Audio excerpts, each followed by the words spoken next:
Welcome back, ski seekers. In my last video, I shared my journey from Innsbruck to Zurich, avoiding those incredibly mundane airport layovers and experiencing some awesome views on the way. In this video, I'm going to share my 6-hour stop in Zurich with you, and you can decide for yourself whether you'd prefer a quick city jaunt or if airport lounges are more your thing. Honestly, no judgment if you do.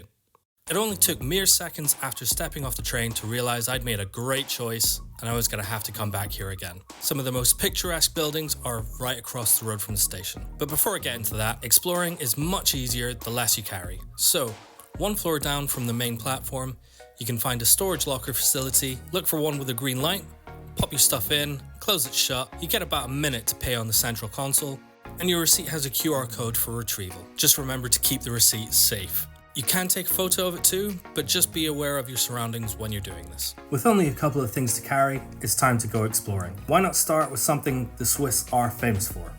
Chocolate. Right across from the road from the station is Bannerman's. This is a chocolate haven with 3 floors of delicious treats to choose from. There's a takeaway on the ground floor, a chocolate shop on the first floor, and a sit-down cafe at the top. If you're not in the mood for chocolate, then I'd recommend their almond croissant.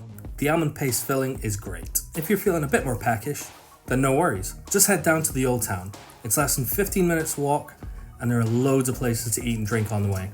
Not to mention some incredible architecture. All I'm saying is, don't stay put in the station. You're only punishing yourself. Luck was on my side that day. I stumbled upon a festival that only occurs in Zurich once every 3 years. The streets were pretty much closed to all traffic, which created an amazing, lively atmosphere. There was different types of music resonating throughout the entire city, adding an uplifting soundtrack to my sightseeing day.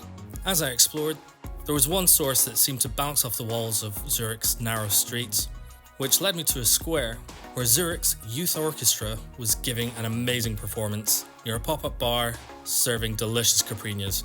It was the perfect spot to relax and soak in the festival vibes, all while enjoying a refreshing drink. Unfortunately for me, by the time I'd arrived, I'd missed out on some dragon boat racing that took place earlier that day. And just because of my lucky detour, I was just going to have to put a pin in some of the touristy things and come back to that another time. I'm willing to bet most of the historic buildings are still going to be there in a few years when I plan on returning, but Zurich Fest probably won't be. If you're planning on a trip here, just remember that there may be other events like this year-round, like Christmas markets, and something called Fastnacht in the winter months. So if that's something that floats your boat, then definitely look up the city events before you book. Similarly, if you want to avoid them, it's good to know when they're on, as it might also save you some money on your accommodation. If you're planning a visit to Zurich Fest in 2026 and you make it there because of my video, I'd love to hear about it in the comments. Right then, it's time to head home. Unlike many city centres, getting from Zurich's train station to the airport is rapid. It takes a measly 15 minutes, in most cases even less. Zurich has a really efficient public transportation system. It is Swiss after all. It ensures that you've got plenty of options to get to the airport, so you really don't need to worry about taxis unless you've got money to burn. Plus, purchasing tickets is a piece of cake.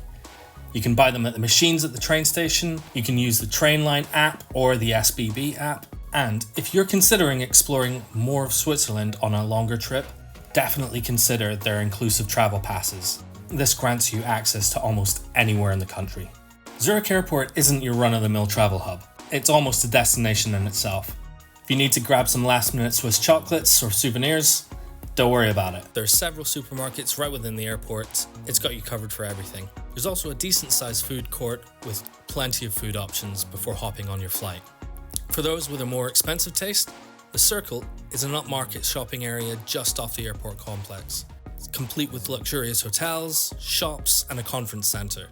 The Circle adds a touch of class to your travel experience, and just a little insider tip, the toilet facilities here are exceptionally clean, making your pit stop a pleasant one. For those that are having an exceptionally long day, maybe a long layover or something like that, Zurich Airport offers a pod hotel that you can even use during the day. It has access to the airport's on-site gym and showers, and it's just a really smart solution for anyone that needs a comfortable space to rest and refresh before their next flight. So there you go, my whirlwind Zurich stopover, complete with festival recommendations, efficient transportation, an airport guide, and even a pod hotel tip for the weariest of travelers. If you're ever passing through Zurich, make the most of your time by getting out into the city. Until next time, safe travels, and I'll see you on the slopes.